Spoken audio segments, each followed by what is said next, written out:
Welcome to FPL Differential XI, a series where we pick a team of 11 lowly owned players who we predict to score the most points for the upcoming game week, to assist you in gaining substantial rank over other fantasy managers. There's just 3 rules. The squad must be worth no more than 82.5 million, each player must be owned by a maximum of 10% of total players in the game, and we're only allowed to pick a maximum of 3 players from a single team. Just before we get into today's video, I want to let you guys know that I've got an exciting 5-part FPL series coming your way at the end of the season, and each and every one of you will be involved in determining how the series plays out. So if you want to be part of it, then I invite you to consider subscribing with notifications turned on so that you don't miss out. Cheers, and now back to the video. So kicking off the team this week, I've gone for Jason Steele for his double game week versus Southampton and Man City. I was hesitant to include Steele in the Differential 11 last week after Brighton's 5-1 home defeat to Everton, but he continued to start for the Seagulls in their impressive 3-0 win at the Emirates just a few days ago. Other than the odd misplaced pass, I thought Steele played very well in that game, and I can see him being De Zerbi's first choice keeper for the remainder of the campaign. Due to his high pass volume, he's also favoured by the FPL bonus point system. Kieran Tierney joins the back line for Arsenal's away match against Nottingham Forest. Following that 3-0 home defeat to Brighton, it looks increasingly likely that the Gunners have handed Manchester City the Premier League title. Having said that, Arsenal still have the best away record in the division this season, picking up 12 wins in 18 matches and losing just 3 of those games. Tierney has played well since he came in for the injured Zinchenko, and I expect him to continue starting at left back. Seen as the Gunners aren't competing in any other competition, I expect they'll put everything they've got left into finishing the campaign well. With 3 clean sheets from their last 4 league fixtures, including 2 against the likes of Arsenal and Man United, Brighton have been on fantastic form and look to be ending the season on a high. With injuries across the Seagulls back line, Lewis Dunk has to be the pick of the bunch that's under 10% selected among fantasy managers. The key reason why I'm doubling up with Brighton in defence this week is because one of their fixtures comes against the already relegated Southampton, and the Saints are probably the poorest attacking side in the division. For me, Brighton are the number 1 team to target in FPL when it comes to tripling up on their assets.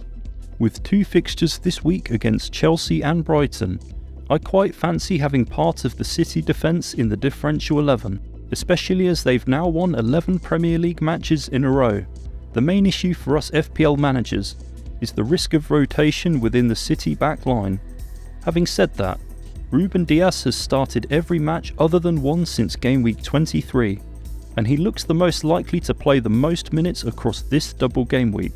Against Everton last week, City was so dominant and barely conceded any chances. I can definitely see a clean sheet for them against Chelsea, and potentially even Brighton, although that's the bonus fixture in my eyes. Finally making the back 4 this week is Victor Lindelof for Man United's double game week against Bournemouth and Chelsea.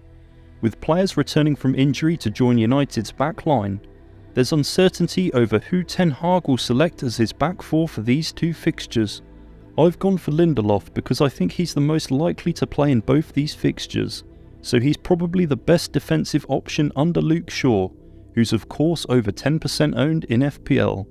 The last 4 matches between Man United and Chelsea have ended 0-0, so taking that into account and adding an away game against Bournemouth to the mix makes this a really appealing double game week for a clean sheet. To begin with in midfield this week, I've gone for Willian for his home match against Crystal Palace.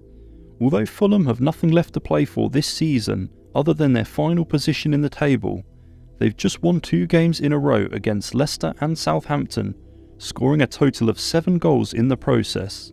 Even though Palace have looked far more threatening offensively since Hodgson took charge around a month ago, they've still leaked goals, having conceded 6 times in their last 4 matches. With Dan James and Andreas out for the remainder of the campaign, I expect Willian to start this one, and provide plenty of chances for the likes of Mitrovic and Vinicius. One player who's perhaps not performed to the same level as previous seasons, especially in terms of FPL, is Bruno Fernandes, but with a double game week against bottom half of the table opponents in Bournemouth and Chelsea, there's just no way I can leave him out of the team this week. Although Fernandes has only returned 1 goal and 2 assists since game week 26, he still has very respectable goal involvement numbers, so I think a part of his lack of returns lies with teammates failing to convert chances he's provided. However, he is one of United's main creators and has penalties, so he looks to be a player to target for this game week in particular.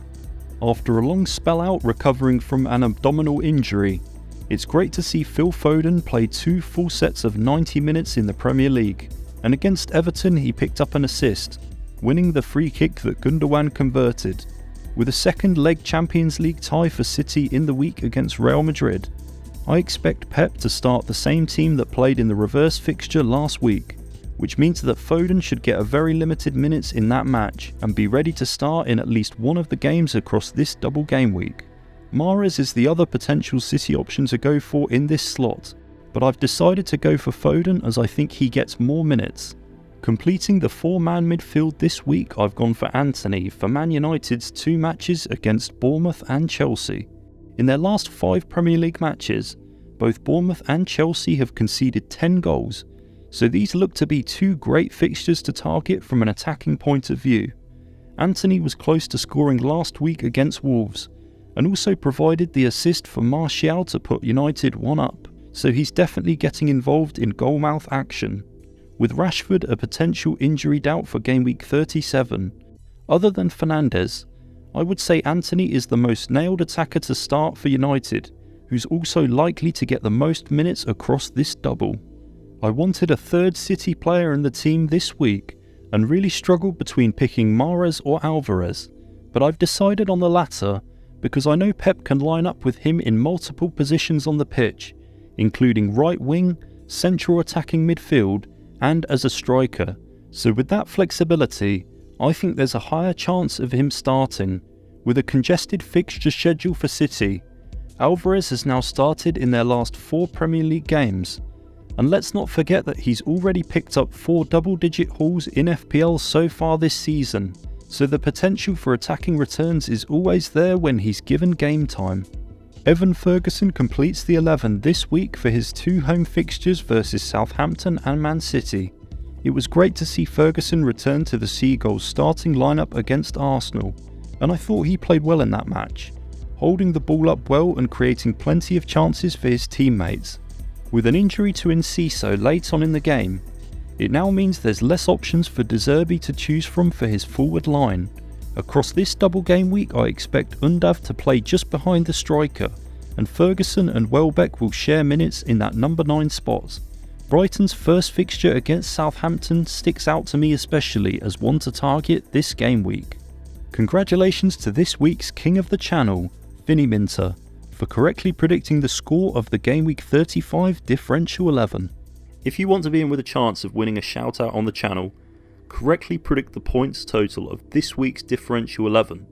Info will be down below in the pinned comment. Thanks for joining us on this week's video. Make sure to subscribe and ring the bell to avoid missing the next one, and I wish you all massive green arrows for the upcoming game week.